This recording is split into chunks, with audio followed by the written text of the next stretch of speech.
ఈ సందర్భంగా మీరు ఎలా గత 3 రోజులుగా మీరు ఏం ట్రోల్ చేశారు, మీరు ఏం టెలికాస్ట్ చేశారు అన్నటువంటి విషయం నేను వేరే చెప్పనక్కర్లేదు. ఎవరికి మీరు ద్రోహం చేసింది?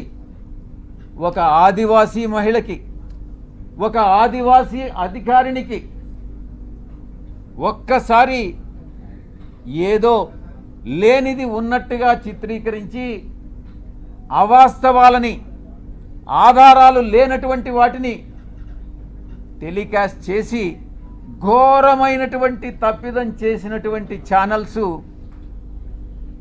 మొట్టమొదటిది మహా న్యూస్. నన్ను డిస్టర్బ్ చేయొద్దు.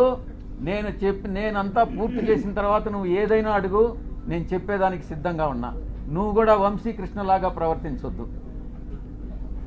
మహా న్యూస్ 2, ABN 3, TV5 నీకు ఇబ్బందిగా ఉండొచ్చు, కానీ ఇవన్నీ కూడా వాస్తవాలు.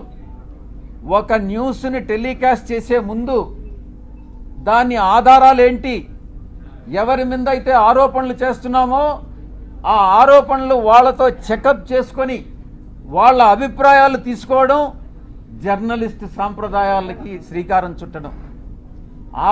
అది కూడా పూర్తిగా మర్చిపోయి మీ పాటికి మీరు ఆధారాలు లేకుండా టెలికాస్ట్ చేయడం అన్నటువంటిది ఘోరమైనటువంటి తప్పిదం. తప్పకుండా మీరు ఎలా క్షమాపణలు మీ చేత చెప్పించాలో నాకు తెలుసు, నేను చేయిస్తాను కూడా.